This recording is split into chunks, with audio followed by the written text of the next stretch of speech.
I thank God for the welcome I got. People have been generous, they have been loving, they welcomed me, and they offered their support. So really, the majority of people in Gibraltar, especially those who knew me from the time I was here, have shown that they are happy that I'm here as a bishop. I do spend time thinking about what else is needed so that the church can move forward, so that we can try to make the church more meaningful and alive for people. You say moving forward, but how difficult is this when the church would want to stick to its traditional values? Well, tradition is the mainstay of the church. You cannot throw away values. But for the 2,000 years that the church has existed, we move forward in the sense that we have to understand the times and adapt our teaching, which cannot change, but it can be adapted to the times. You know, if you go through history, you find a lot of things that nowadays we have thrown overboard. We say that wasn't right. But in the culture of certain times, certain things were accepted. Nowadays, they will not be accepted. And I suppose in 100 years from now, some people will say, look at what they were doing before, that wasn't right. But, you have to understand that times and cultures have their necessities, their expectations, and we have to see what's really best in the time we are living in. 2016 is being seen as a difficult year. We've had Brexit, we've had Trump.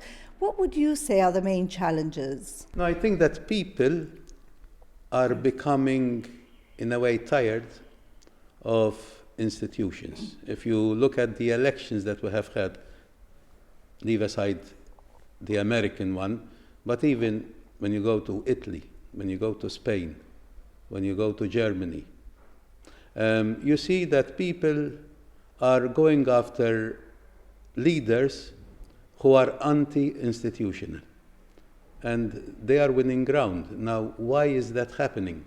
People are disillusioned, I think, with what goes on in politics.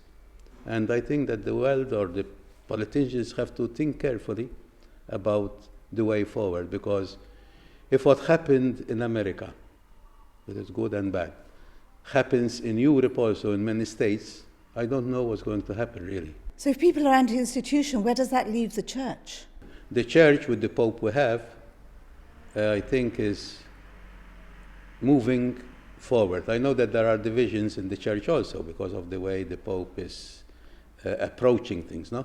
But divisions in the church are nothing new. We always had them. We always had discussions, and that I think is good because it makes people think, no? But I think that the Pope, in the long run, and it's always history that has to judge. Now we can't judge now, but I think in the long run he will have a big impact on the way the church moves forward. What would be your Christmas message for the congregation? Christmas, let's put it this way, comes for everybody, even those who don't believe. But for those who don't believe, it's just a holiday.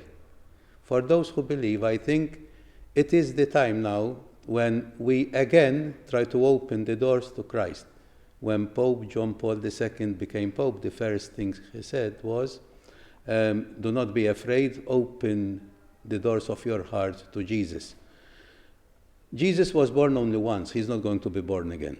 But he can be reborn in us. We can be reborn again. And I think Christmas is the time when we give a lot. But that's not enough. I think Christmas should be the time when, apart from giving, we get involved. God got involved with us. He didn't give us anything. He became one of us. There are two main problems nowadays facing the church. One is the refugees. I know it's a big political problem, but the church, and especially the Pope, is always referring to refugees to welcome them. Politically, it may be a nightmare.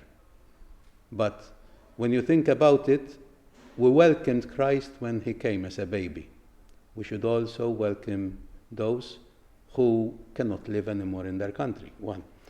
And the other big challenge in the church is the persecutions that are going on in the world against Christians.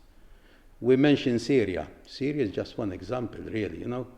There is a lot of persecution and a lot of martyrs in the church nowadays. The Pope said that it is more difficult in certain areas to live the Christian life today than it was at the beginning when they had the Colosseum and the Christians being killed there because they were Christians.